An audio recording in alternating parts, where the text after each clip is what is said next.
రండి, ఫిలెమోనుకు రాసిన పత్రిక 1వ అధ్యాయం. ఎన్నో అధ్యాయం? 1వ అధ్యాయం. ఎన్నో అధ్యాయం అండి? 1వ అధ్యాయంలో 8వ వచనం నుంచి నేను చదువుతున్నాను, జాగ్రత్తగా వినండి. కావున యుక్తమైన దానిని గురించి నీకు ఆజ్ఞాపించుటకు క్రీస్తునందు నాకు బహుధైర్యం కలిగి ఉన్నను. వృద్ధుడను ఇప్పుడు క్రీస్తు యేసు ఖైదీనై ఉన్న పౌలను నేను ప్రేమను బట్టి వేడుకొనుట మరి మంచిదనుకుని నా కోసము నిన్ను వేడుకొనుచున్నాను. అతడు మునుపు నీకు నిష్ప్రయోజనమైన వాడే గాని ఇప్పుడు నీకును నాకును ప్రయోజనకరమైన వాడు ఆయను. నా ప్రాణం వంటి వాడైన అతనిని నీ యొద్దకు తిరిగి పంపి ఉన్నాను. నేను సువార్త కొరకు బంధకములో ఉండగా నీకు ప్రతిగా అతడు నాకు పరిచారము చేయు నిమిత్తము నా యొద్ద అతన్ని ఉంచుకొనవలనని ఉంటిని గాని నీ ఉపకారం బలవంతం చేతనైనట్టు కాక స్వేచ్ఛాపూర్వకమైనదిగా ఉండవలనని నీ సమ్మతి లేక ఏమీ చేయుటకు నాకు ఇష్టం లేదు.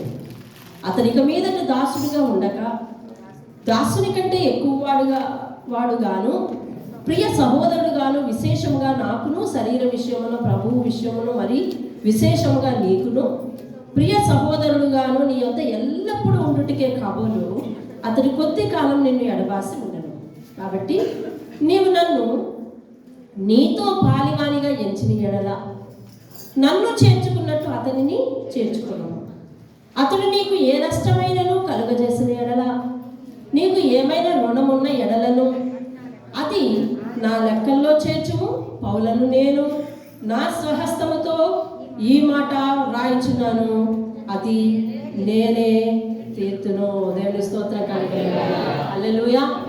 దేవుడి పరిశుద్ధ వాక్యం చేత ఈ సంవత్సర చివరాఖరులో ఉన్న మనతో అద్భుతంగా మాట్లాడి నూతన సంవత్సరంలో నూతనమైన మనస్తత్వంతో మనల్ని నింపి నడిపించునుగా. ఆమేన్, ఆమేన్. దేవునికి వందనాలు. మరి వర్తమానంలో నేను నేను నేను అని రాస్తా ఉన్నాడు. అతడు ఎవరంటే పౌలు. ఈ పైన పత్రికలో అపోస్తలుడైన పౌలు ఫిలెమోనుకు రాశాడు అని స్పష్టంగా ఉంది. అంటే ఈ ఉత్తరం రాసిన వారు పౌలు. ఎవరికి రాయబడ్డది అని అంటే ఫిలెమోనుకు రాయబడింది. ఫిలెమోను ఎవరు అని అంటే పౌలు సువార్త వలన మారు మనసు పొందిన ఒక ధనవంతుడు. ఎవరతడు? మారు మనసు పొందిన ఒక ధనవంతుడు. కానీ అతడు ఎలా అయ్యాడంట? చివరికి 2వ లైన్ చూడండి, అదే అధ్యాయంలో 2వ లైను. మా ప్రియుడును జత పనివాడును నైనా ఫిలెమోను. దేవుని స్తోత్రం. ఎవరి వల్ల రక్షణ పొందాడు అంటే పౌలు వల్ల రక్షణ పొందాడు. చివరికి జత పనివాడుగా పరిచర్యలో పాలిభాగస్తుడయ్యాడు. అర్థమవుతుందండి? రక్షణ పొందిన అన్యుడు సేవలో ఏమయ్యాడండి? పాలిభాగస్తుడు అయ్యాడు. ఇందాక దేవుడు చెప్తున్న సాక్ష్యం ఉందా? రక్షింపబడ్డాడు, సేవకునికి సహకారిగా. ఫిలెమోను అలా అయ్యాడు. మళ్ళీ ఏం చేస్తున్నాడు చూడండి, 13వ వచనం చూడండి.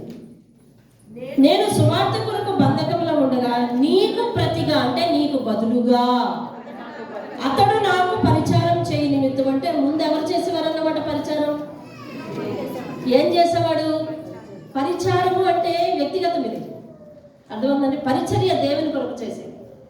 నాకు పరిచారం అంటే నాకు సహాయం చేసేవాడు. అంటే మంచినీళ్ళు అందించడం, పెన్ను అందించడం, బాబు వాళ్ళ పుస్తకం ఇలాగి అంటే సహకారిగా చెయ్యి దగ్గర కుమారుడుగా ఉండేవాడు అనమాట. దేవుని స్తోత్రం కాదు, ఒక చెయ్యి వలె కుడి భుజం వలె ఉండేవాడు అనమాట. ఎవరు? ఫిలెమోను అనే ధనవంతుడు. దేవుని స్తోత్రం. ఫిలెమోను అనే ధనవంతుడు. ఎందుకు ఈ పదాలు నొక్కి చెప్తున్నాను? పరిశుద్ధాత్మ మాట్లాడుతుండగా మీకు అర్థమవుతుంది. జాగ్రత్తగా దృష్టి కేంద్రీకరించి మీ చుట్టూ ఎన్ని పక్కల ఎన్ని డిస్టర్బెన్సెస్ ఉన్నా మనసు దేవుని వాక్యం ఉంది లగ్నం చేసి. ఫిలెమోను అనే ధనవంతుడు పౌలు సువార్త వలన మారి రక్షణ పొంది తన జీవితాన్ని పౌలుతో కలిపి పనిచేయుటకు నిర్ణయించుకున్నాడు. ఒకటి. రెండవది, మిగిలిన సమయాల్లో పౌలుకి అన్ని విధాల సహకారిగా మారిపోయాడు. దేవుని స్తోత్రం కలుగుతుంది. ఫిలెమోను పౌలుకి అంత సహకారంగా ఉండడానికి పౌలు ధనవంతుడు కాదు కదా, కానీ ధనవంతుడు అయినను తను తాను తగ్గించుకొని ఇక్కడ పరిచారం చేస్తూ ఉన్నాడు. దేవుని స్తోత్రం కలుగుతుంది. ఇదే ఫిలెమోను గుణగణాలు. ఇంకా ఏం చేస్తున్నాడు తెలుసా? తన ఇంటన ఒక సంఘాన్ని స్థాపించడానికి ఇష్టపడ్డాడు. చూడండి 2వ వచనం. మన సహోదరి అయిన అప్పియకును తోడి యోధుడైన అర్కిప్పనకును నీ ఇంట ఉన్న ఎవరికి రాస్తున్నాడు ఉత్తరం? ఫిలెమోనుకు రాస్తున్నాడు. నీ ఇంట ఉన్న సంఘానికంటే మీ ఇంట్లో, మన ఇంట్లో సంఘం ఉంది కదా, ఆ సంఘానికి శుభము, నేను వాళ్ళకి శుభాలు చెప్పానని చెప్పు. కానీ ఉత్తరం మాత్రం నీకే.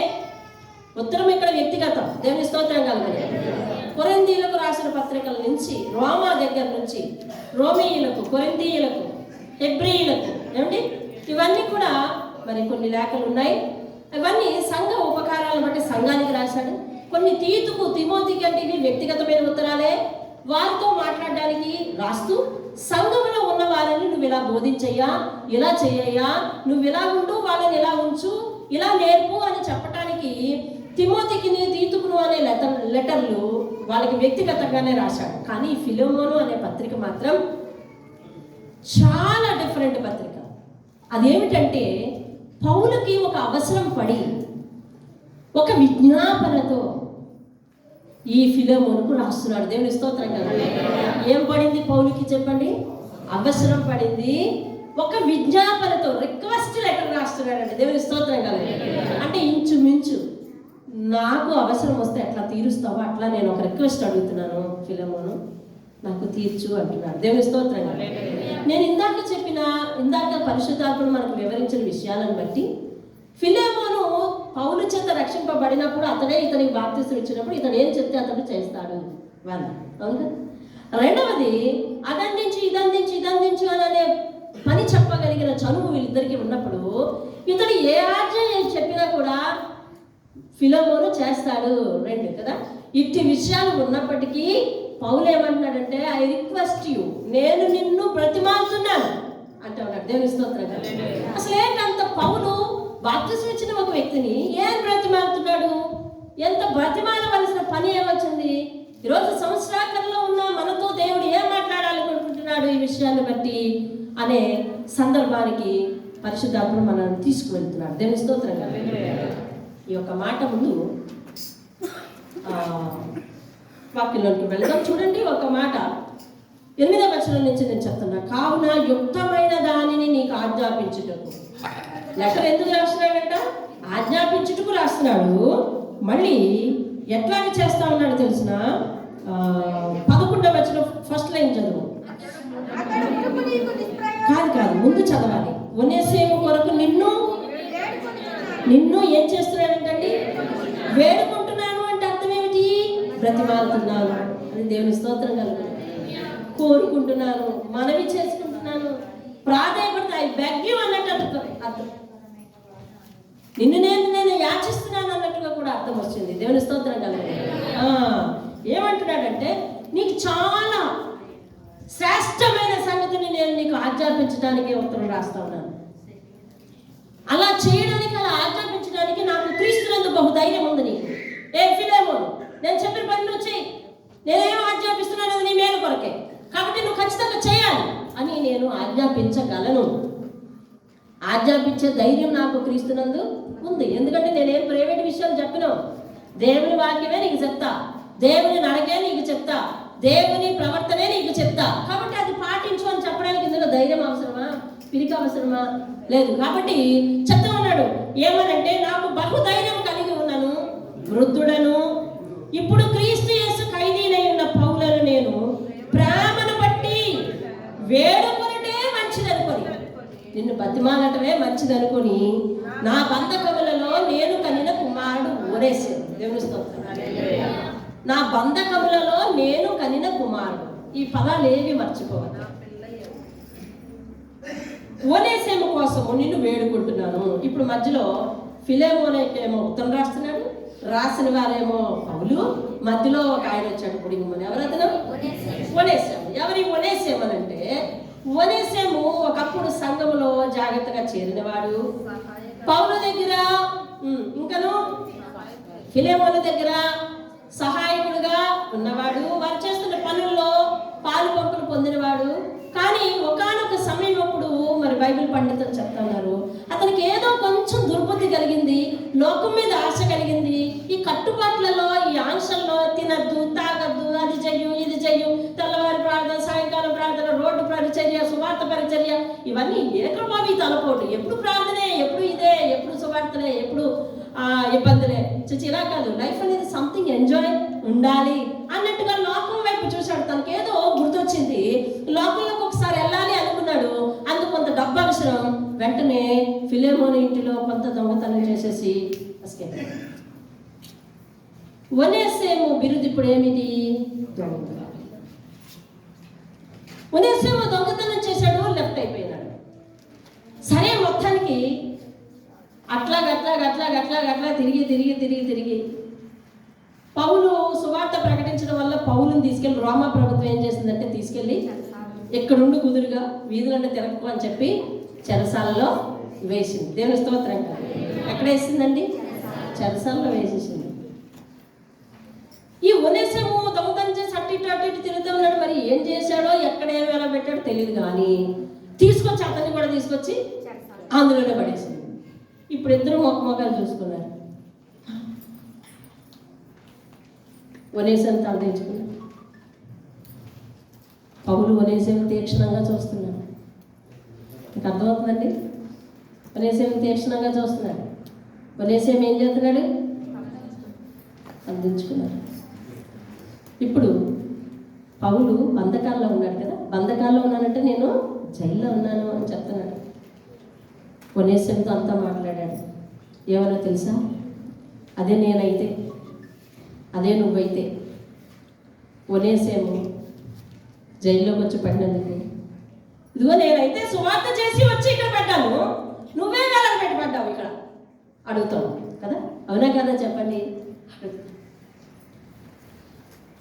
దొంగతనం చేసి తప్పిపోయావు, పారిపోయావు, దేవుడు నేను అయ్యింది, ఖచ్చితంగా బాగానే పడ్డావు అంటాను కదా. కానీ ఒనేసేముతో పౌలు చాలా ప్రేమగా మాట్లాడి చాలా దయతో మాట్లాడి, పశ్చాత్తాపం తన మనసులో నుంచి పొంగుకు వచ్చేటట్లు చేసి, కన్నీరు కార్చే స్థితికి తీసుకుని వచ్చి, దేవుని ప్రేమ ఏంటో, నిజమైన ప్రేమ ఏంటో అతనికి చూపించి, దేవుని పని చేసేవాడు ఎంత నీతి నియమాలతో నిజాయితీగా బ్రతకాలో ఒనేసేముకు నేర్పి, చేతులు కట్టుకోవాలయ్యా దేవుని సేవ చేసేవాడు, నోరు కట్టుకోవాలయ్యా దేవుని సేవ చేసేవాడు, మనస్సు కట్టుకోవాలయ్యా దేవుని సేవ చేసేవాడు, శరీరాన్ని క్రీస్తుకు అంకితం చేసుకోవాలయ్యా దేవుని సేవ చేసేవాడు, బయట విషయాల ఎందుకు కక్కుర్తి పడకూడదయ్యా దేవుని కోసం బ్రతికేవాడు అని చెబుతా ఉంటే, ఒనేసేములో నుంచి ఆ అపరాధ భావన బయటకు పొంగుకొచ్చి నన్ను క్షమించని చెప్పి ఒక పశ్చాత్తాప భావనకి వచ్చి, ఇటువంటి దోషం నేను ఎన్నడూ చేయనయ్యా అని పౌలు దగ్గర ఒక స్థిర ఒప్పందం చేసి, నేను ఇక నుంచి సేవలోనే, నా బ్రతుకంతా సేవలోనే, నా జీవితం అంతా సేవలోనే బ్రతుకుతానయ్యా, పాదాల దగ్గర బ్రతుకుతానని చెప్పి పశ్చాత్తాపం పొంది, ఇప్పుడు సేవలో క్రీస్తు కొరకు చనిపోవటానికి సిద్ధపడి రెడీ అయి కూర్చున్నాడు. దేవుని స్తోత్రం. ఇప్పుడు ఆయనకి విడుదల వస్తుంది. విడుదల వచ్చే సమయానికి ఒనేసేము ఎక్కడికి వెళ్ళాలి? ఏమో అతని పూర్వపరాలు బైబిల్ చర్చించలేదు. అయితే ఈ ఒనేసేమును మళ్ళీ తిరిగి ఎక్కడికి పంపాలని పౌలు అనుకున్నాడంటే, ఏ ప్రాంతంలో అయితే దోషం చేసి వచ్చాడో, ఏ ప్రాంతంలో అయితే తప్పు చేసి వచ్చాడో అదే ప్రాంతానికి పంపించాలని పౌలు అనుకుని ఫిలేమోనుకు ఒక ఉత్తరం రాస్తున్నాడు. ఏమనంటే, అయ్యా నేను ఒనేసేము కోసం రాస్తున్నాను అని రాసి, చూడండి 11వ వచనం చెప్తున్నాడు, అతడు మునుపు నీకు నిష్ప్రయోజనమైన వాడే. ఇంతకుముందు పనికిరాని వాడు, నీకు నష్టం తెచ్చిన వాడు. కానీ ఇప్పుడు నీకు ఇద్దరికి ప్రయోజనం ఏంటి? ఇద్దరు చేసే పని ఏంటండి? సువార్త పరిచయం. దేవుని స్తోత్రం కదా. సంఘమునందు ఒకరి నుంచి ఒకరికి ఏమైనా లాభం కలదంటే అది ఆత్మీయ లాభమే అవ్వాలి. దేవుని స్తోత్రం. ఆర్థిక లావాదేవీలు కాకూడదు. దేవుని స్తోత్రం. ఆ ఉన్నాయా, మీరు లోకపు చిక్కుల్లో పడతారంతే. నీకు నాకు ప్రయోజనం ఇప్పుడు ఈ అబ్బాయి అని చెబుతూ ఒక మాట అంటున్నాడు చూడండి. ఇప్పుడును నీకును నాకును ప్రయోజనకరమైన వాడు అయ్యాడు. దేవుని స్తోత్రం. అయ్యాడంటే ఎక్కడ మారాడంట తెలుసా? బంధకములలో ఉన్నప్పుడు నేను కన్నాను అంటే మళ్ళీ మార్చాను. దేవుని స్తోత్రం కలుగునుగా. అంటే అర్థం ఏమిటి? నేను కనిన కుమారుడు అంటే ఇప్పుడు నేను నా మాటల చేత, నా బోధ చేత ఇదిగో దేవుని వాక్యం చెప్పి ఇతను మార్చాను, ఇతను మళ్ళా తిరిగి పుట్టించాను క్రీస్తులో అంటున్నాడు. దేవుని స్తోత్రం. హల్లెలూయా. క్రీస్తు కొరకు ఆత్మలను కనే పరిస్థితిలో మనం ఉండాలి. ఒక పాపిని క్షమించే స్థితిలో మనం ఉండాలి. ఒక తప్పు త్రోవలో ఉన్నవాడిని దారి మళ్లించి దేవుని వైపు తిప్పే స్థితిలో మనం ఉండాలి. దేవునికి స్తోత్రం కలుగునుగా. హల్లెలూయా. ఈ సందర్భంగా దేవుడు ఒక మాట జ్ఞాపకం చేస్తున్నాడు. మత్తయి సువార్త 2వ అధ్యాయం 9-10 వచనాలు చదవండి. మత్తయి సువార్త 2వ అధ్యాయం 9-10 వచనాలు. చాలా సమయం తక్కువ, వాక్యం ఎక్కువ నేర్చుకోవాలి. ఏమిటి? ఆ రాజు మాట విని బయలుదేరిపోవచ్చుండగా తూర్పు దేశమున వారు చూచిన నక్షత్రం ఆ శిశువు ఉండిన చోటికి మీదుగా వచ్చి అక్కడికి వచ్చి నిలిచే వరకు వారికి ముందుగా నడిచింది. దేవుని స్తోత్రం. ఆ తర్వాత ఏం చేసింది? అక్కడికి వచ్చి నిలిచింది. అంతే కదా? అక్కడికి వచ్చి నిలిచే వరకు నడిచింది అంటే అంత ముందు ఏం చేసింది? నడిచింది. ఇప్పుడు వచ్చి ఏం చేసింది? నిలిచింది. దేవుని స్తోత్రం కలుగును. ఎవరికి తావు చూపించిందండి? జ్ఞానులు. ఎవరు? నక్షత్రం. ఎక్కడికి చేర్చింది వాళ్ళను? అసలు క్రీస్తు ఎక్కడ పుట్టాడో జ్ఞానులకు తెలుసా? తెలియలేదు. జ్ఞానులకు తెలుసా? తెలియలేదు. ఎక్కడ ఏ ప్లేస్ లో ఉన్నాడో తెలుసా? తెలియలేదు. కానీ ఇది నక్షత్రమును వాళ్ళు జ్ఞానులను ఎందుకు చెప్పాడంటే వాళ్ళు ఏమాత్రము ఈ ఆకాశం గురించి తెలిసిన జ్ఞానులు అయ్యి ఉంటారు. మరి ఆ విషయంలోనే జ్ఞానులు, లేకపోతే ఏదో ఒకటి చేసి ఏదో ఒక అట్టిట్లా చేసేసి క్రీస్తు ఎక్కడ ఉన్నాడో కనిపెట్టే జ్ఞానులు కాదు వాళ్ళు. దేవుని స్తోత్రం కాదు. ఖగోళం గురించి లేదా ఆకాశం గురించి తెలిసిన జ్ఞానులు వాళ్ళు ఆకాశాన్ని పరిశీలిస్తుండగా ఇదివరకు నక్షత్రాలు అన్ని వాళ్ళకి తెలుసు, ఎక్కడ ఏమున్నాయో తెలుసు, ఏ పాలపొత్తు ఎక్కడుందో వాళ్ళకి తెలుసు. కానీ ఒక విభిన్నమైన మెరుపుతో, ఒక విభిన్నమైన పరిమాణంలో, ఒక విభిన్నమైన ప్రకాశంతో ఒక నక్షత్రం కనిపించింది. వీరు జ్ఞానులు కాబట్టి ఇదివరకే వారు అన్ని చదివి ఉన్నారు కాబట్టి ప్రభువైన యేసు రక్షకుడు ఈ లోకమునకు నరవతారిగా వచ్చినప్పుడు, మానవ శరీర దారి అయి వచ్చినప్పుడు ఒక నక్షత్రమును మనం ఆకాశంలో చూస్తామని ప్రవచనాలు పలికిన ప్రవక్తలు పలికిన ప్రవచనాలు మీరు చదివి విని ఉన్నారు. దేవుని స్తోత్రం కలగాలి. ఈ నక్షత్రాన్ని చూస్తే సంథింగ్ డిఫరెంట్. ఇది డిఫరెంట్ షైనింగ్. ఏమండి? అదంతా చాలా తేడాగా ఉంది, చాలా బ్రైట్ గా ఉంది, కాంతి వేరేగా ఉంది. అయితే ఇది ఏమన్నా లేదు కదా, ఏం డిస్టర్బెన్సా? కాబట్టి మనము ఈ నక్షత్రం ఆ నక్షత్రమే అని ఆలోచించాలని చెప్పి ఆలోచించి, అయితే రక్షకుడు భూమి మీద పుట్టేశాడు అని చెప్పి, అయితే ఇప్పుడు దాన్ని చూస్తూ అది ఎక్కడుందో ప్రయాణం మొదలుపెట్టారు. దేవుని స్తోత్రం కదా. అంతకుముందు కార్లు, బస్సులు, బండ్లు ఏమి లేవు కదా. ఇక దాన్ని చూసుకుంటా నడక నడక నడక నడక నడక నడక నడక నడక ప్రయాణం చేశారు. మధ్యలో ఏదో హీరోజ్ రాజు దగ్గర కానీ ఇప్పుడు మన పాయింట్ అది కాదు. అయితే మొత్తానికి తావెవరు చూపిస్తున్నారండి? తావెవరు చూపిస్తున్నారు? తావని చూసి వీళ్ళు ఏం చేస్తున్నారు? ఎక్కడికి నడుస్తున్నారు? రక్షకుని దగ్గరకు నడుస్తున్నారు. దేవుని స్తోత్రం కలుగునుగా. హల్లెలూయా. ఎవరైతే యేసుక్రీస్తు దగ్గరకు దారి చూపిస్తారో వారు లోకంలోని నక్షత్రముల వలె ఉంటారు. హల్లెలూయా. దానియేలు రాసిన పత్రిక, దానియేలు రాసిన గ్రంథము 12వ అధ్యాయము 3వ వచనంలో దేవుని వాక్యం ఇలా చెప్తుంది, ఎందరైతే అనేకులను రక్షకుడి వైపు తిప్పుతారో వారు ఆకాశ మండలములోని నక్షత్రాల వలె వెలుగొందుతారు.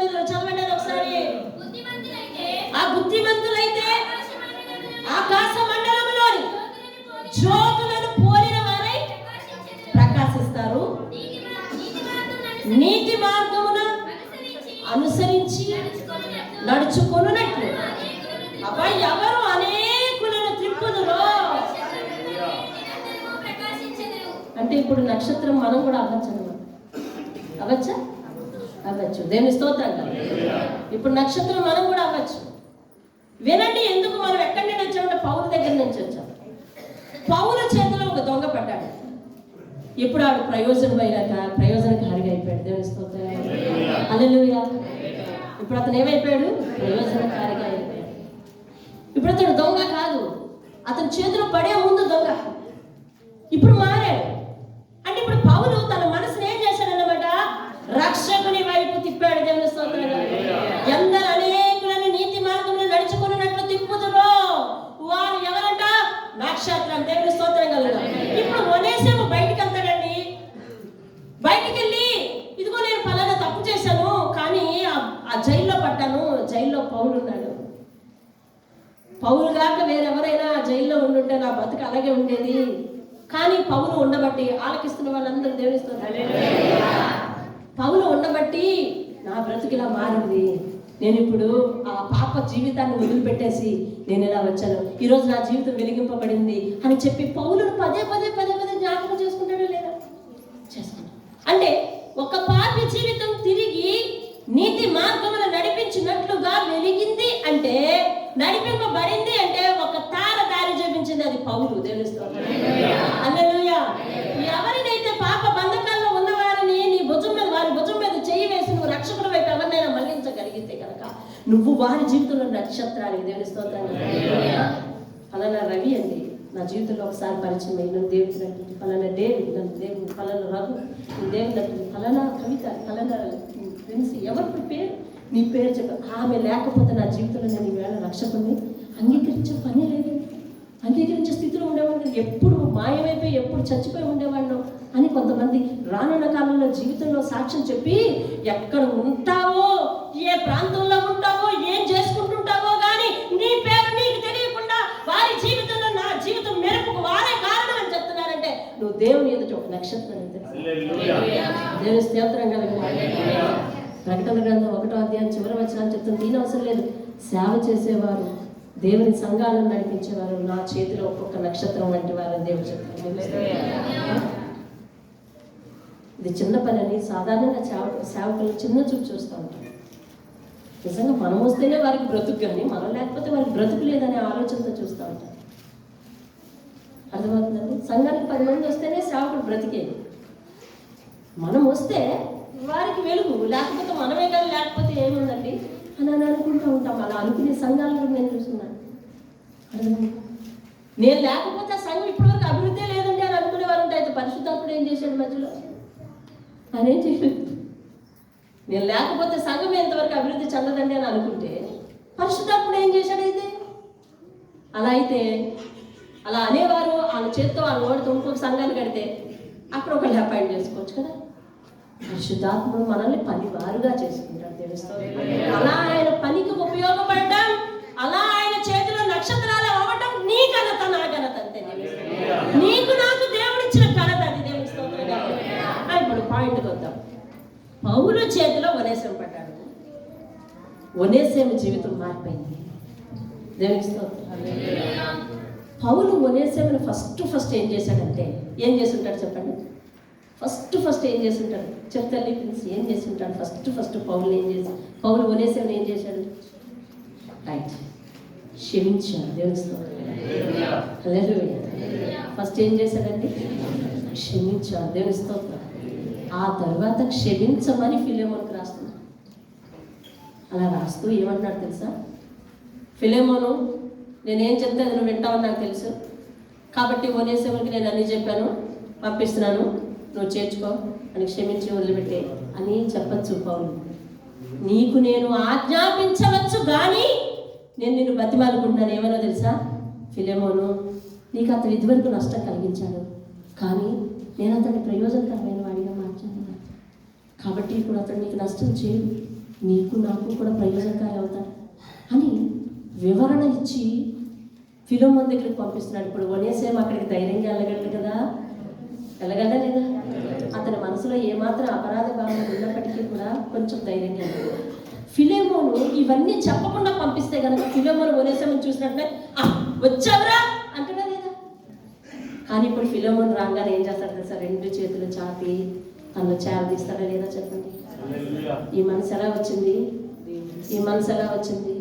క్రీస్తు యేసు పనివానికి, క్రీస్తుని ఎవరైతే తమ ప్రేమ ద్వారా, తమ క్షమాపణ ద్వారా ఇతరులకు చూపిస్తున్నారో, ఎవరు వారి జీవితంలో నక్షత్రమై కూర్చున్నానని ఆశపడ్డారో వారి వలన వచ్చింది ఇది. దేవుని స్తోత్రం. పౌలు వలన ఒనేసిము కట్టి భాగ్యం అయితే ఫిలోమోను కట్టి భాగ్యం వచ్చింది. దేవుని స్తోత్రం కలుగునే కాదు.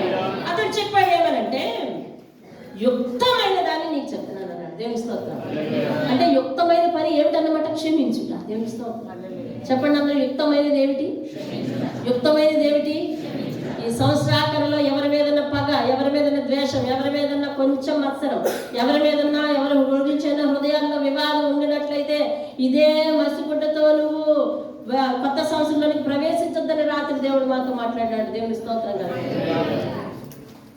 నూతన సంవత్సరానికి కొత్త బట్టలు ధరించుకొని, కొత్తగా అన్ని ధరించుకొని, కొత్త వస్తువులు ఆ రోజునే కొత్త సంవత్సరంతో ఓపెన్ చేస్తానని అనుకొని ఎన్నో ప్రణాళికలతో నువ్వు నీట్గా తయారయ్యి, చక్కగా తయారయ్యి వస్తూ ఇదిగో ఈ మత్సరం అనేది, ఈ వివాదం అనేది, ఈ కుళ్ళు అనేది మనసులో పెట్టుకొని, ఇతరుల మీద చెడు అభిప్రాయాలు అనేవి మనసులో పెట్టుకొని, ఇదిగో దేవుని దగ్గర ఇంకా భక్తిహీనత, ఇంకా దేవుని దగ్గర వేషధారణ అనేవి మనసులో పెట్టుకొని, మసి గుడ్డల వల్లే లేదా ఒక జోబిరుమాల వల్లే ఆ డ్రెస్సులో పెట్టుకుంటే మన దగ్గర కాసేపటికి దుర్వాసన వస్తుంది కదా.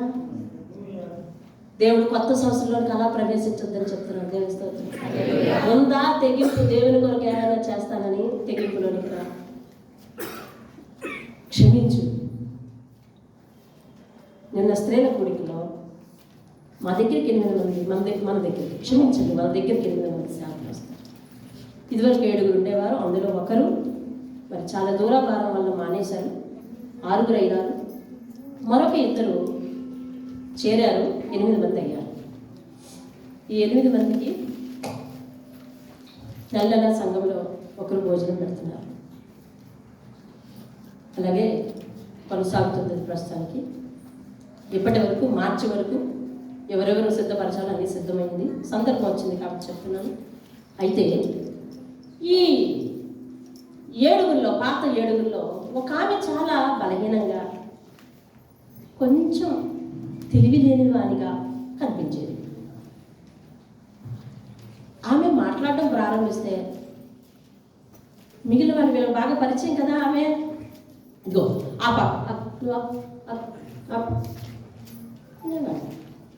నేను అనుకునేదాన్ని, ఏంటి ఇది ఇలాగే కనుక తప్పు కదా, మాట్లాడేవాళ్ళు కదా. సరే, ఆమె కొంచెం అలా వెళ్ళిన తర్వాత ఆమె అలాగే చెప్తుందండి అని అనే.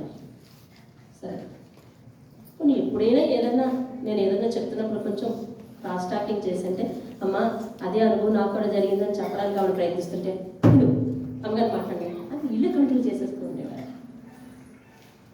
ఏంటి ఇలాగా అని అనుకునేదాన్ని. అయిపోయింది. నిన్న కాల సమయంలో ప్రతి నెలలో ఒకరు 10 నిమిషాలు వాక్యం చెప్పిన తర్వాత నేను వాక్యం చెప్తాను. ఈరోజు ఎవరు వాక్యం చెప్తారు? మీరా? కాదు. మీరా? కాదు. అందరూ కాదు కాదు కాదు కాదు కాదని చీటీ ఏం చేశారు. ఎవరికి? మనలో ఎవరైతే వెర్రివాడిగా కనిపిస్తున్నారో, బలహీనరాలుగా కనిపిస్తున్నారో అది చీటీ వేశారు. నిలబడింది, వాక్యం చెప్పిందండి. నాకే కళ్ళకి నీళ్ళు వచ్చాయి.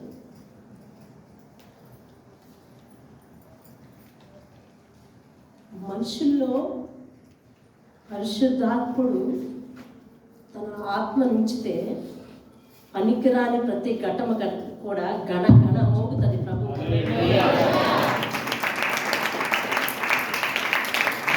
పనికిరాని ప్రతి ఘటన కూడా దేవుని కొరకు కణ కణ మోగుతుంది.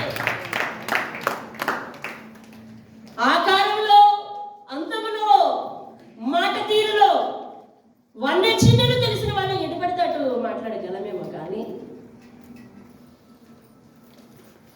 అందుకని జ్ఞానులైన వారిని వెర్రి వారిని చేయటకు దేవుడు అనేక మందిని అజ్ఞానులనే లేపుకుంటున్నాడంట. దేవుని అబ్బాకి అందరూ సైలెన్స్. వాక్యం ముగిసింది. నేను అందరి వైపు ఇలా కలిగి చూశాను.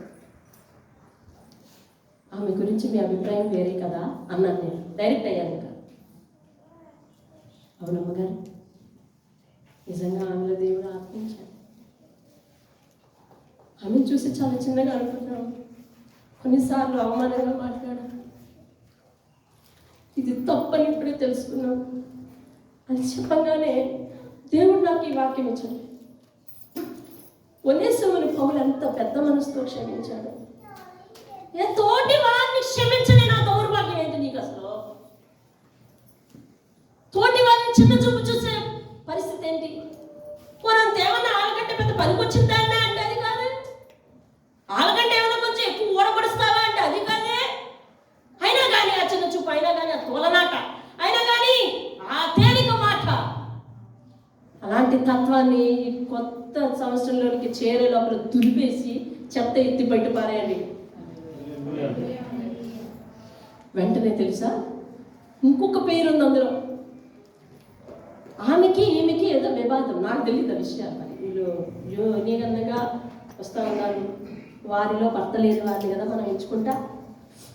అప్పుడు వెంటనే ఆమె బ్యాగ్లో నుంచి టిఫిన్ తీసి వాక్యం అయిపోయిన తర్వాత, అమ్మ నీ విషయంలో కూడా నేను చాలా తప్పుగా మాట్లాడాను, నన్ను క్షమించని చెప్పి ఈ టిఫిన్ ఇద్దరు షేర్ చేసుకున్నాను రా అని చెప్పి కళ్ళంటూ నీళ్ళు పెట్టుకుని ఆమెకి టిఫిన్ ఇచ్చి కౌగిలించుకొని, అమ్మగారు మీరు చెప్పిన ఈరోజు వాక్యం వలన మా హృదయంలో అరమరిక తీసివేసి దేవుడు నిజంగా కొత్త జీవితంలోనికి, కొత్త సంవత్సరంలోనికి కొత్త జీవితంతో మమ్మల్ని అడుగు పెట్టించాడండి.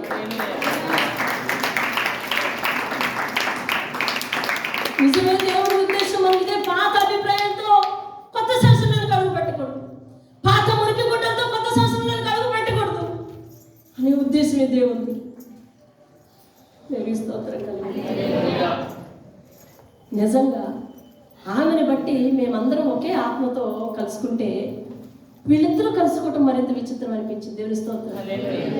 వాక్యం నీలో పరివర్తన తీసుకొస్తుందా? అసలు వాక్యం అంటే పద్మ చెప్పేదా? వాక్యం నీ కొరకు ఆ రోజు పద్మ ప్రత్యేకంగా రాసిందా? ఏమి చూసి వాక్యాన్ని అనుసరించక మొండికెత్తి తిరుగుతాం మనం. దేవుని వాక్యం అని లోపాటు లేకపోతే మనం ఏ ఆత్మతో నడిపింపబడుతున్నామని వాక్యం చెప్తుందో చూపించిన. యాకోబు రాసిన పత్రిక 3వ అధ్యాయం, అది ఇటు వెళ్ళాలి మనం. హెబ్రీయులకు రాసిన పత్రిక అటు తర్వాత ముందుకు వెళ్ళాలి. చూడండి 3వ అధ్యాయం 15వ వచనం. ఈ జ్ఞానం ఏ జ్ఞానం? ఒక మాట చదువుదాం, సమయం అవుతుంది కానీ చదువుదాం. 14వ వచనం చదువుతున్నా. అయితే మీ హృదయములలో ఉండండి, అందరూ తీయనివ్వండి ఇది. ఎందుకంటే మీ దగ్గర ఉన్నది దయ్యపాత్మ అన్నాను అనుకోండి, రేపు పొద్దున్న నుంచి నాకు మన గుమ్మానికి తాళం వేసేస్తారు. పొద్దు బాబు చూడండి వాక్యం అట్లనే ఉందో లేదు చూడండి. 3వ అధ్యాయము 14వ వచనం. అయితే మీ హృదయములలో సహింపనలవి కానివి, అంటే సహింపనలవి కానివి అన్న దాని మీద 5 ఉందంటే ఆ కింద రాసింది ఏంటది? చేదైన మత్సరమును వివాదము. మత్సరం అంటే కుళ్ళండి, ఏదో చెడ్డ అభిప్రాయం, వివాదం ఉంచుకున్నోళ్ళ. అయితే కనుక మీరు గొప్పగా ఫీల్ అవ్వద్దు. ఇప్పుడు 15వ వచనానికి వచ్చేసేయండి. ఈ జ్ఞానము పై నుండి అనగా దేవుని దగ్గర నుండి వచ్చింది కాదు, భూ సంబంధమైనది, భూమి మీద నుంచి వచ్చింది, ప్రకృతిలో నుంచి వచ్చింది, దయ్యాల జ్ఞానం ఇది.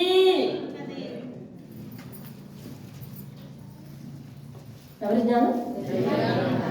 ఏ ఉంచుకుంటే హృదయంలో అదే మత్సరం, అదే వివాదం. పౌలు ఉంచుకుంటే ఒనేసిమును క్షమించేవాడా? అదే మత్సరం, అదే వివాదం హృదయంలో ఉంచుకుంటే ఒనేసిముని క్షమించమని ఫిలెమోనుకు లేఖ రాసేవాడా? చూసావా? అంటే పౌలు ఏ ఆత్మచేత నడిపింపబడుతున్నాడు?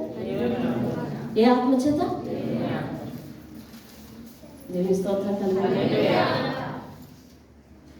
ఇంకో మాట చెప్పనివ్వండి, పరిశుద్ధాత్ముడు చెప్తున్నాడు.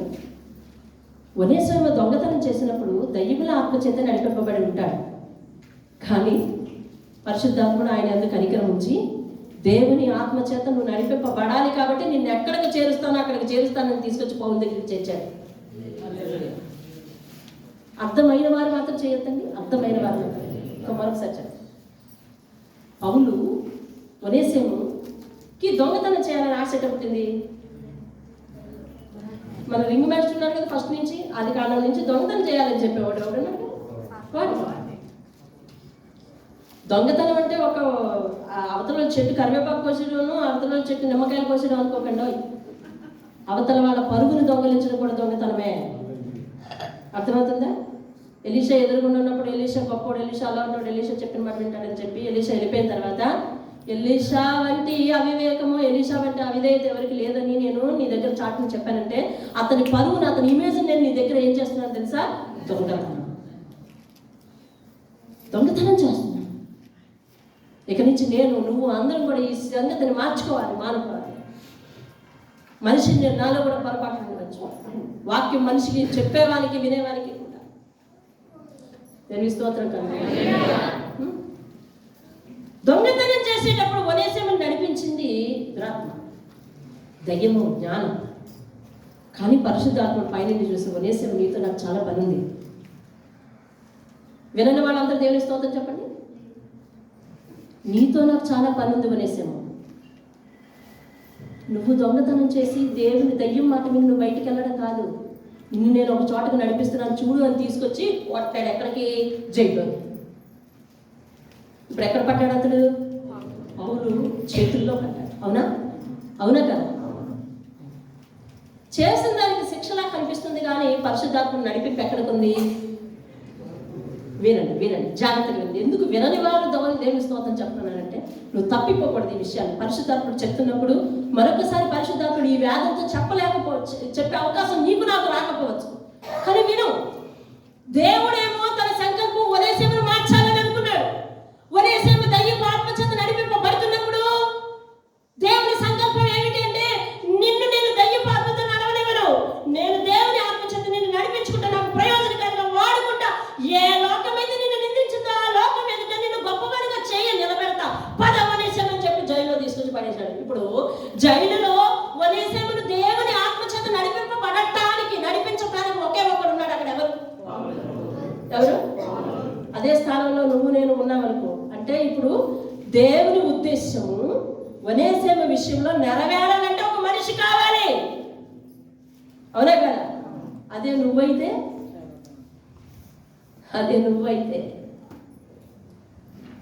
దేవుని పరిచర్యను, దేవుని ప్రణాళికను నెరవేరుస్తావా? దొంగతనం చేసిపోతావంటరా? తిన్నింటి వాసాలు లెక్క పెడతావా? నాలా నీతిగా ఉండకూడదు? దేవుని నీతిని నెరవేర్చడానికి నరుని కోపం పనికిరాదు. దేవుని నీతిని నెరవేర్చడం నీలో కోపం ఉన్నదా? పనికిరావు. పౌలు అనే రైట్ పర్సన్ అక్కడ పెట్టుకున్నాడు. చూసావా? ఎప్పుడు దేవుని పనికి ఎవరి జీవితాన్ని వెలిగించడానికి నువ్వు ఉపయోగపడతావో నీకు తెలియదు, కానీ ఎప్పుడు ఎవరు రెడీ అన్నట్టు ఉండాలని దేవుని స్తోత్రం. అంటే ఎప్పుడైనా ఎవరితోనైనా శుభవచనం, ఆశీర్వచనము, బాగుపడే పని, బాగుపడే మాట చెబుతానన్నట్టు ఉండాలి. దేవునికి స్తోత్రం కలుగునుగా. అంతేగాని మంచి అభిప్రాయంతో, సదభిప్రాయంతో ఉన్నవారి దగ్గరికి వెళ్ళి ఆ సదభిప్రాయాలను కాల రాసేటట్టు చేయడం నక్షత్రం చేసే పని కాదది. నక్షత్రం ఏం చూపించిందంటే వాళ్ళకు దారి చూపించి చివరికి ఏం చేసింది? రక్షకుని దగ్గరకు గమ్యం చేర్చింది. దేవునికి స్తోత్రం. గమ్యానికి చేర్చింది. ఆ గమ్యంలో ఎవరున్నారు? రక్షకుడు ఉన్నాడు. దేవుని స్తోత్రం కలుగును. నీకు పరిచయమైన ఒక వ్యసనపరుడు, నీకు పరిచయమైన ఒక అల్లరి చిల్లర వ్యక్తి, నీకు పరిచయమైన ఒక అబద్ధురాలు, నీకు పరిచయమైన ఒక వ్యసనపరురాలు నీ దగ్గరకు వస్తే ఆమెకు క్రీస్తులోనికి మార్గం చూపించి క్రీస్తు దగ్గరకు తీసుకొచ్చి చేర్చడానికి నువ్వు నక్షత్రమేనా? లేదా ఆదివారం నాడు మాతో కలిసింది, మిగిలిన వారాలన్నీ ఆమెతో కలిసి ఉండే మెరుపు లేని నక్షత్రాలువా? అసలు మెరుపు లేకపోతే నక్షత్రం అనేది లేదు. ఇక చూసావా? వెళ్దాం ముందుకి. ఆలకిస్తారా? కాసేపు ఆపేద్దాం. ఆలకిస్తానని వారు చేయించండి.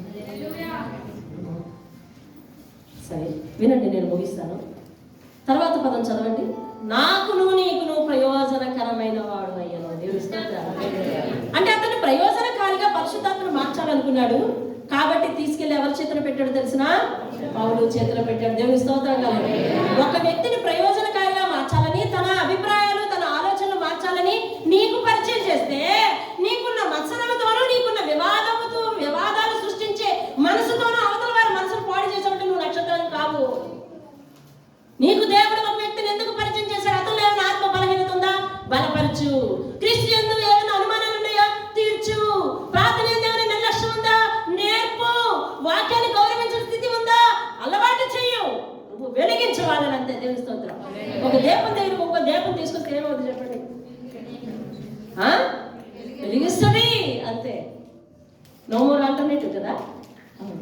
అందుకే చాలా మంది చర్చిల్లో క్రిస్మస్ రోజు సాయంత్రం క్యాండిల్ సర్వీస్ చేస్తారు. జనవరి 1 చేస్తారు. ఇలాగ పెట్టి సేవకుడు ఒకటి వెలిగిస్తాడు. ఇంకింతే అందరికీ వెలిగించి అందరికీ అది తగ్గిపెట్టి ఇవ్వబడదు, క్యాండిల్లే ఇవ్వబడతాయి. ఇప్పుడు నేను ఈయన కొవ్వెత్తున వెలిగిస్తే ఆయన కొవ్వెత్తున ఆయన కొవ్వెత్తున అలాగా అందరూ కొవ్వెత్తు వెలిగి పడిపోయింది. అసలు వెలిగించింది ఫస్ట్ ఎవరు? ఒకే కొవ్వొత్తి. అర్థమైందా? అది మాదిరి ఏమిటి? అందరూ వెలిగించేస్తున్నారండి, తెగ వెలిగించేస్తున్నారు. అందరూ తెగ ఆడేసుకుంటారు కొవ్వొత్తుతో. పిల్లలు ఆడేసుకుంటారు కొవ్వొత్తులతో. అసలు పర్పస్ ఏమిటి? నువ్వు నిజంగా కొవ్వొత్తు అవ్వాలి. దేవుని సేవ చేస్తున్నానే, అరే నేను ఇంకా బలంగా ఉండాలి, నేను ఇంకా అందంగా ఉండాలి, నేను ఇంక ఇది ఉండాలి, నేను ఇంకా లాగు ఉన్నాము. కొవ్వొత్తులో కలగాలి. ఇచ్చిన సంఘం కొరకు ప్రార్థన చేయాలి. ఆజ్ఞని మీరే అలాగుంటే నేను ఎలా అది కాదు. డాంబం కోరుకునేది దేవుడు. సేవకుడు నిజంగా దేవుని సేవకులాగే ఉండాలంతే. విశ్వాసమైన నువ్వు ఆకాశంలో జ్యోతివని నీకు ఒక బిరుదిచ్చాడే దేవుడు. జ్యోతివని ఇతరుల జీవితాలను వెలిగించాలంటే దేవుని స్తోత్రం. వెలిగించే క్రమంలో ఏమవుతావు తెలుసా? కొంచెం కరుగుతావు. అవునా? కొవ్వొత్తి కరుగుతుందా లేదా? కరుగుతావు. అరగటానికి నువ్వు ఇష్టపడకపోతే దేవుని సేవ ఎలా చేస్తావు? దేవుని పరిచర్య ఎలా చేస్తావు? దేవుని దగ్గర నక్షత్రం ఎలా ఉంటావు? తావు చూపడానికి రిస్క్ తీసుకోకపోతే ఎలా అండి తావు దగ్గర నడిపించేది? నక్షత్రం వారికి తోవ చూపించడానికి ఇంచుమించు ఎన్ని నెలలు పట్టిందో నాకు ఖచ్చితంగా తెలియదు. హేరోదు రాజు కూడా కరెక్ట్ ఇన్ఫర్మేషన్ జ్ఞానం ఇవ్వలేదు. అందుకని ఆయన అప్రాక్సిమేట్ అంచనా వేసుకొని ఒకవేళ నిన్నగాని మొన్నగాని పుట్టుంటాడేమో, లేదా పుట్టి 2 సంవత్సరాలు అయ్యి ఉంటుందేమో, అందుకని చెప్పి పుట్టిన పిల్లల దగ్గర నుంచి 2 సంవత్సరాల పిల్లల వరకు అందరినీ చెప్పించండి. ఎందుకు వచ్చింది గొడవ? ఎవరికి తెలియదు కరెక్ట్ లెక్క అనిచండి అనేసండి. అలాగే నాకు తెలియదు ఆ విషయం. అంటే ఇంచుమించు వాడు బయలుదేరి పుట్టినంటే కదా నక్షత్రం ఆకాశంలోకి వస్తుంది. కాబట్టి ఆ నక్షత్రాన్ని చూసి ఎన్ని రోజులు అయిందో మొత్తానికి చూసినట్లే. కానీ వీళ్ళు ఏం చేశారు? బయలుదేరుతారు. చూసినట్టే బయలుదేరుతారు. వీళ్ళ గమ్యం చేయాలని చాలా టైం పట్టిందా లేదా? యాకండిగా నడిచేస్తారా? దారిలో నిలుస్తారా? ఆగుతారా లేదా? వాళ్ళు ఆగినప్పుడల్లా నక్షత్రం ఏం చేసింది? వెళ్ళిపోయింది అతురునా. ఇదిగో నేను ఇలాగే అంతుంటే చూసుకుని వచ్చాయనందా? లేదు. తోవ చూపించే మనము. లోకంలో వాళ్ళు చాలాసార్లు ప్రభు దగ్గరికి వస్తూ ఆగిపోవచ్చు. చెప్పిన మాట వినకపోవచ్చు. మార్చుకోమన్నది మార్చుకోకపోవచ్చు. అయినా కూడా వాళ్ళు ఆగిన చోట మనం కూడా కాసేపు ఆగి, లేదయ్యా నేను రక్షణ దగ్గరికి నిజంగా తీసుకొని వెళ్తానని చెప్పి ఓపిక పట్టి వారి కోసం మళ్ళీ ప్రార్థన చేసి వారు ఎంతసేపు ఆగి అంతసేపు ఆగి మరలా దేవుని దగ్గరికి నడిపించి రక్షకుడు ఉన్న శాల దగ్గరికి నడిపించేయాలని దేవుడు. హల్లెలూయా. ఒనేసేము దేవుడు ఇప్పుడు కరెక్ట్ అయిన మార్గంలో చూపించడానికి, కరెక్ట్ అయిన మార్గంలో నడిపించడానికి పౌలా నువ్వైతే పనికి వస్తావు. అందుకని నువ్వు ముందు జైల్లోకి వెళ్ళు అని అక్కడ తీసుకు పెడతానని చెప్పి పెట్టాడు. దేవుని స్తోత్రం కలగాలి. ప్రభువుకు ప్రయోజనకారిగా మనం జీవించాలి. ఇంకొక మాట చదివి మనం ముందుకు వెళ్తాం. చూడండి ఎక్కడది, ఎక్కడ చదువుతున్నాం? ఫిలము. హెబ్రీయులకు రాసిన పత్రిక ముందు ఉంటుంది, తీతుకు తర్వాత ఉంటుంది. 14వ వచనం చూడండి. నీ ఉపకారము స్వేచ్ఛాపూర్వకముగా ఉండవలనని నీ సమ్మతి లేక ఏమీ చేయటం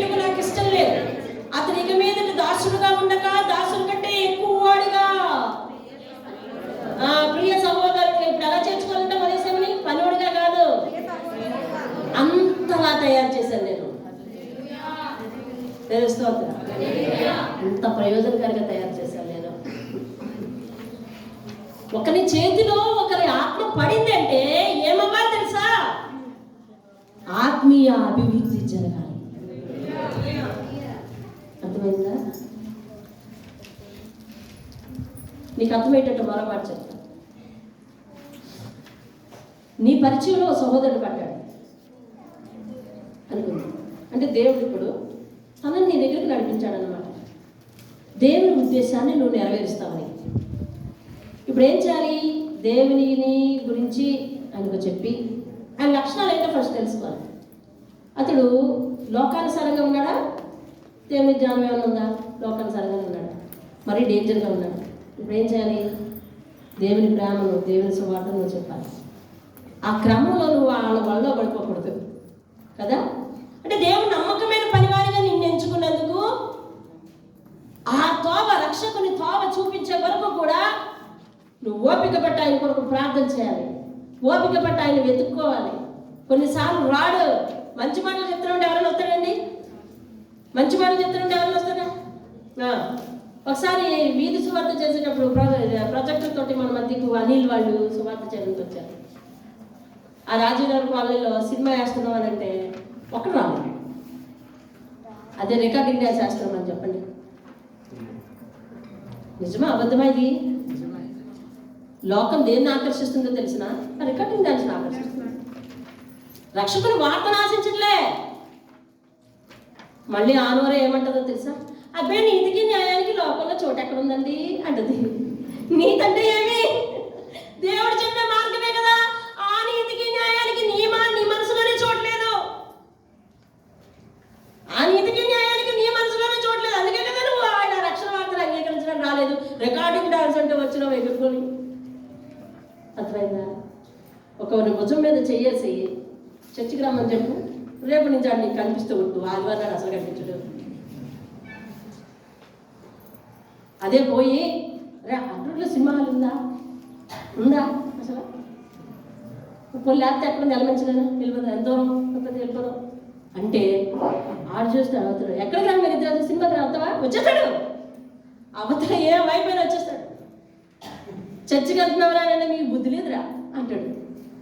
చర్చికి వెళ్తే బుద్ధి లేదండి, సినిమాకి వెళ్తే బుద్ధి ఉందంట. ఇది లోకంలో నడుస్తున్న నడత, తప్పు వారిది కాదు.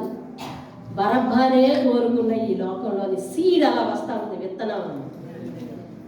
యేసయ్యను సిలువ వేసేటప్పుడు యేసును వదలాలా, బరబ్బాని వదలాలా? పండగల్లో మనం ఒక ఖైదీని వదిలేయడం ఆచారంగా ఉంది కదా. అయ్య బాబోయ్ దీనికైనా ఒప్పుకుంటారా అనేసి పిలాతు వాళ్ళందరినీ బతిమాలి ఈ ఒక్కరైనా యేసయ్యను వదిలేద్దాం, అతను నీతిమంతుడంటే మా ఆవిడ కూడా చెప్పింది, ఆయన జోలికి వెళ్ళొద్దని చెప్పింది, అందుకని చెప్పి అతను వదిలేద్దాం బాబు అని చెప్పేసి అతను వదిలేద్దామనంటే లేదు లేదు లేదు లేదు మాకు బరబ్బా అంకులే కావాలి అన్నారు అందరూ. అన్నారా లేదా? ఆ సీడ్ ఉండిపోయింది. ఇంకా నువ్వు రేపొద్దున మన వీధిలో మైక్ పెట్టుకొని నేను అడుగుతా ఉంటే ఎంతమంది వింటారో తెలియదు, అయినా కానీ వెళ్ళాల్సిందే. తెలుస్తూ ప్రయోజనకరమైన వాణిగా నేను మార్చాను, నువ్వు తీసుకో ఇప్పుడు అని చెప్పి 15వ వచనం అతను ఇక మీద దాచుకోవద్దు, ప్రమోషన్ ఇవ్వు, పెద్ద పని చెప్పు. ఏంటది? సువార్త చేసే పని చెప్పు. తెలుస్తోందా? ఎక్కువ వాడిగా, దాసుని కంటే ఎక్కువ వాడిగా, ప్రియ సహోదరుడుగా, విశేషముగా నాకును శరీర విషయంలో ప్రభువునందు విషయమును, ప్రభువు విషయమును మరి విశేషంగా నీకు ప్రియ సహోదరునిగా నీ యొక్క ఎల్లప్పుడూ ఉండుటకే కొంతకాలం దూరం అయి ఉండవచ్చు. దేవుని స్తోత్రం కలుగుతుంది. హల్లెలూయా. కొంతకాలం దేవుని దగ్గర రాకపోవటము, కొంతకాలం దూరంగా ఉండటము బలంగా దేవుల్లో ఉండటానికే మరలా ప్రయోజనం అవుతుంది. దేవుని స్తోత్రం కలుగుతుంది. చాలా మంది తిరిగి లోకంలోకి వెళ్ళారు అని అనిపిస్తే నేను ఒకసారి పేతురుని తలుచుకుంటా. పేతురు నాకు తెలియదు ఆయన, నాకు తెలియదు ఆయన, నాకు తెలియదు ఆయన అని చెప్పి 3 అడుగులు వెనక్కి వేశాడు. వేసి తర్వాత సేవా జీవితంలో ఎలా ముందుకు దూసుకుపోయినాడో తెలుసా? ముందుకు దూసుకుపోయే ప్రతి ఒక్కడు కూడా వెనక అడిగేస్తాడంతే. చాలా మందికి విశ్వాసాలు వెనకడిగేస్తున్నారంటే సరే నాయన పేతురు వలె ఆయన వాడుకో అంటాను. దేవుని స్తోత్రం. పేతురు వలె వాళ్ళు వాడుకో. పరుగు పందెం పెట్టేవాడు ఎప్పుడు చూడండి ముందుకు దూకేవాడు అసలు తెలియలేదు.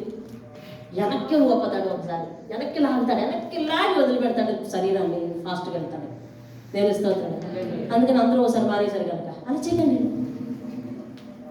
ఎవరు ఎలాగో కొనసాగుతున్నారు అలాగే కొనసాగాలి. ఆత్మీయ అభివృద్ధి జరగాలి. ఒక ఒక విశ్వాసం నీ చేతిలో పడేస్తున్నాడంటే దేవుడు నిన్ను పౌలు వలె నక్షత్రం వలె చేయాలనుకుంటున్నాడేమో. నక్షత్రంగా ఉపయోగపడడానికి సిద్ధపడు సంవత్సరంలో, కొత్త సంవత్సరంలో. దేవుని స్తోత్రం. హల్లెలూయా. టైల్స్ వేసుకుంటున్నాం, స్తంభాలు వేసుకుంటున్నాము, కిటికీలు పెడుతున్నాం. వాటన్నిటికీ ఎంతో కొంత ఇవ్వాలని ప్రయత్నించమని చాలా మంది ఉంటారు. ఇటువంటి సమర్పణ మంచిదే, మీరు లేకపోతే అవసరం లేదు. కానీ సంఘానికి ఒక ఆత్మను, ఒకరి జీవితంలో నేను నక్షత్రాన్ని కూర్చుంటానని తీర్మానం చేసుకో. ఈ కొత్త సంవత్సరంలో నేను ఈ మత్సరం లేకుండా, ఈ వివాదం లేకుండా, ఈ దయ్యపు ఆత్మను ఆలోచన తీసివేసుకుంటానని అనుకో. ఆ వాక్యాన్ని బట్టి ఎన్నో సంవత్సరాల నుంచి మనం వాక్యం చదువుతున్నా, దేవుని దగ్గరికి వస్తున్నా, రక్షణ తీసుకుంటున్నా, రొట్టె దర్శనం తీసుకుంటున్నా, దయ్యపు లీడింగ్ లో ఉన్నామా లేదా? కొంతమంది ఉంటారు, ఖచ్చితంగా.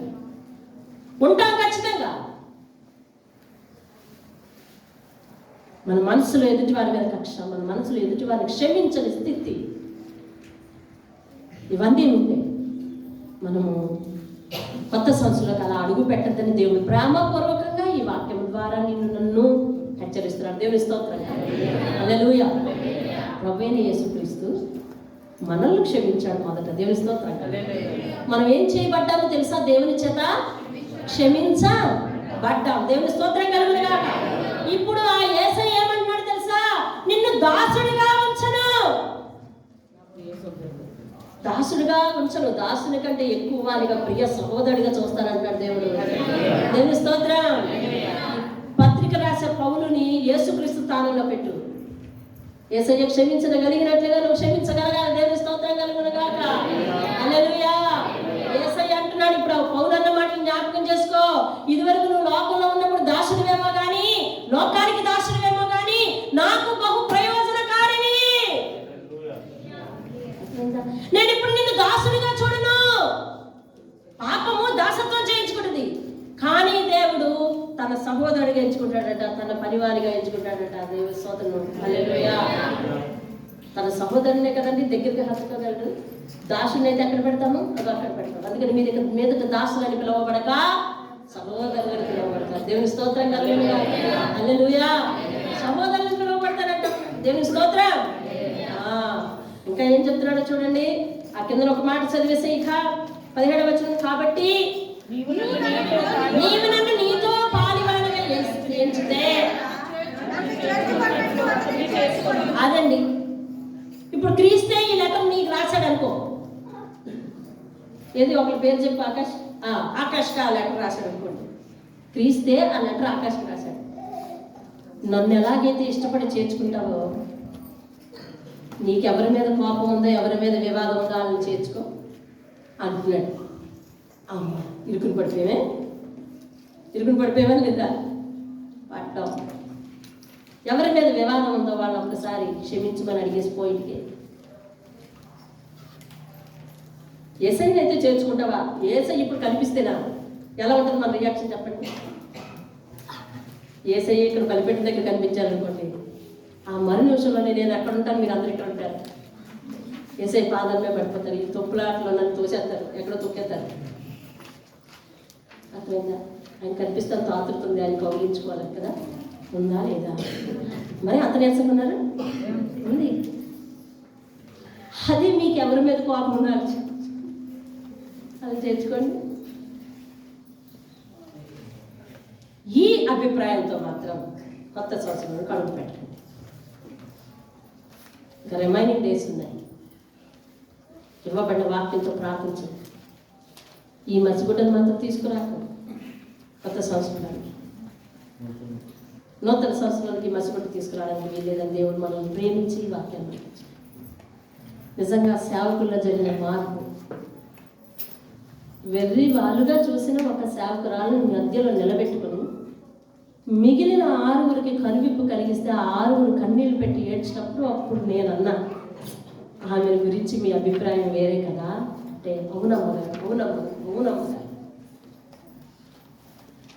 అవునమ్మగారు నిజంగా ఆమె ఎంత పరిశుద్ధం.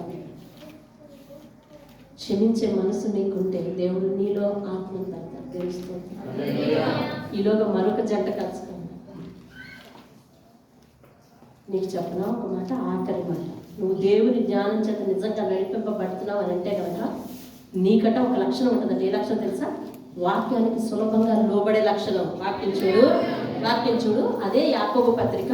మీరు ఇందాక చదివిన ఆ 3వ అధ్యాయము 15వ 16వ వచనం చూడు ఒకసారి. యాలయనగా మత్సరము వివాదం ఉండండి. నేను స్లోగా చదువుతా, ఆ పదం పోకూడదు. చూడండి. యాలయనగా మత్సరమును వివాదమును ఎక్కడ ఉండునో అక్కడ అల్లరియో ప్రతి నీచ కార్యమును ఉండును. అయితే పై నుండి వచ్చు జ్ఞానము అనగా దేవుని జ్ఞానము మొట్టమొదట పవిత్రమైనది. మొట్టమొదటి ఏంటంట? తర్వాత ఎలా ఉంటుందంట? సమాధానకరమైనది. తర్వాత అయ్యో ఇవన్నీ ఇందులో ఉన్నాయిగా. దేవుని స్తోత్రం. పవిత్రమైనదంట. దేవుని జ్ఞానం చేత నడిపింపబడిన పురుషులు స్త్రీలు పవిత్రంగా జీవించాలా? ప్రతి ఒక్కరు పాపమే చేయనక్కర్లా. అటువంటి ఉద్దేశం కలిగి ఉండకూడదు.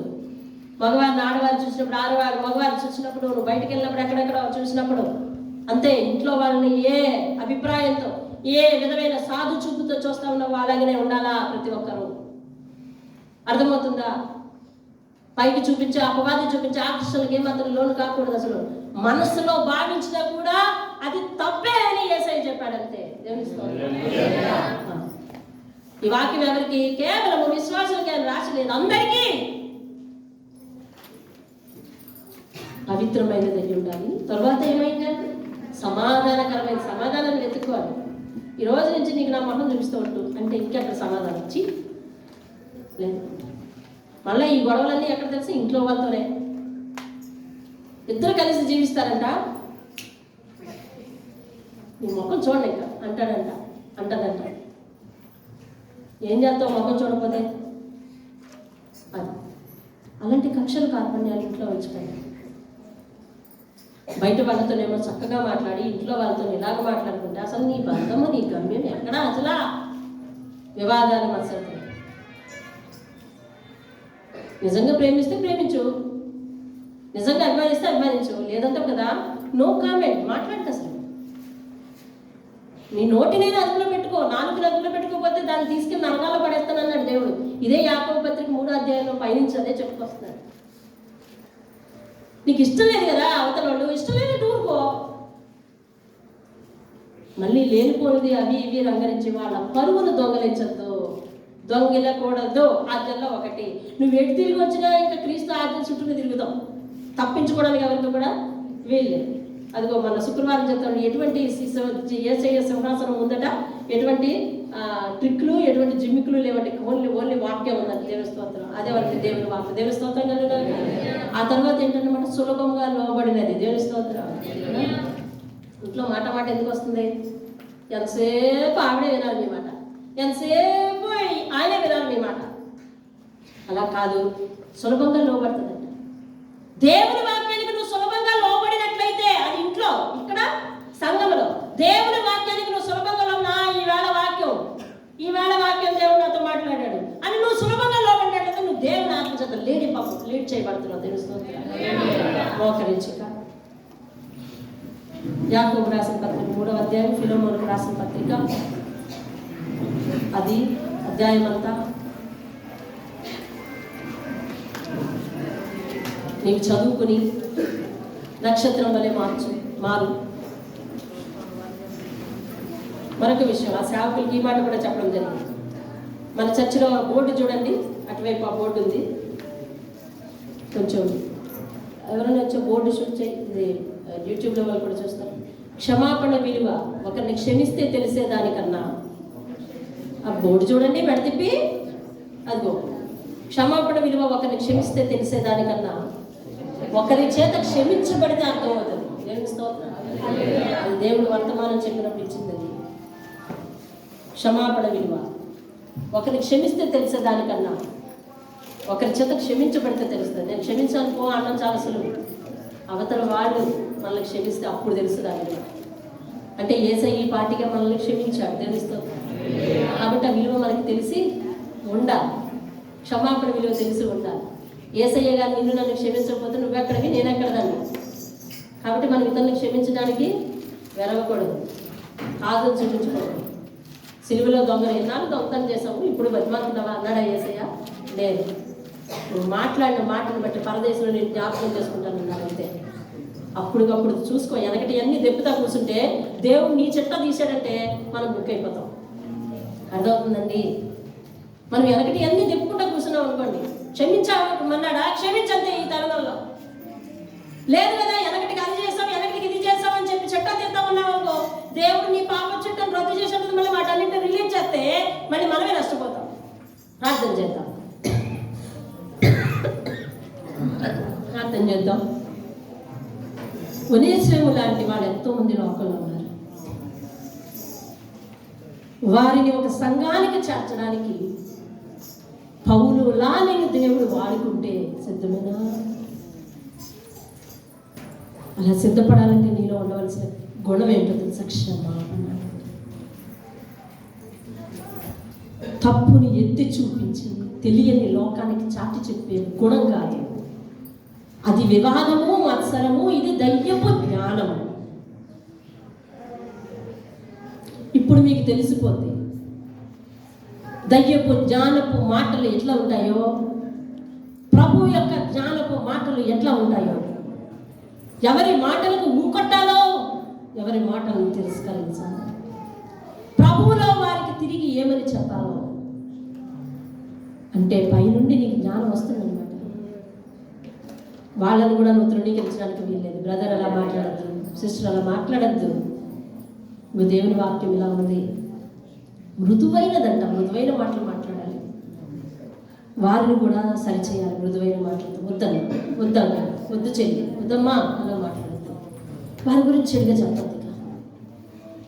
ఏమన్నా ఉంటే మన కష్ట సుఖాలు మాట్లాడుకుందాం అంతే, వారి గురించి వద్దు అని చెప్పే స్థితికి రావాలి. మృదువుగా సమాధానంగా దేవుని వాక్యానికి సులభంగా లోబడే దానము, లోబడే వాడము, లోబడే వారమైతే ఈ ఆత్మచేత నడిపింపబడి మహోన్నతుడమైన మా దేవాన్ని బంగారు పాదాలకు వందనాలు, స్తుతులు, స్తోత్రాలు చెల్లిస్తున్నాను. ఈరోజు కొత్త సంవత్సరానికి మేము ఎలా కొత్తగా సిద్ధపడాలో మాతో నేర్పినందుకు వందనాలు అయ్యా. సేవకుల మధ్య మీరు నిన్న తీసుకొచ్చిన ఒక పరివర్తన, పశ్చాత్తాప మార్గం నాయన సంఘంలో ప్రతి ఒక్క హృదయంలో తీసుకురాను. మేము బండ వంటి వారం కాకూడదు. వాక్యం చేతను కొట్టినప్పుడు సులభంగా లోబడి మధురమైన జలాలు కారే వాళ్ళగా ఉండాలి. క్రీస్తును నాయన నీ రక్షణ మార్గం దగ్గరకు చూపించి, నీ దగ్గరకు చూపించడానికి అనేక మందిని నువ్వు పిలుచుకుంటున్నప్పుడు వారికి తోవ చూపించే నక్షత్రంగా మేము మారాలి. ఇటు స్థితి మా అందరికీ దయచేసి వాక్యంతో వారితో మాట్లాడి వాక్యాన్ని నెమరు వేసుకుని అయ్యా దాన్ని జీర్ణం చేసుకోవడానికి సహాయం అనుగ్రహించుకోండి. యేసయ్య అతి శ్రేష్టమైన నామములో ఇట్టి పరిశుద్ధాత్మని మాతో మాట్లాడే ప్రతి సంగతి ఫలించి విద్యుత్తులాగా సహాయం చేసి ఏది అర్థంగా కాకుండా దుష్టుడు వాటిని ఎత్తుకొని పోకుండా కాపాడి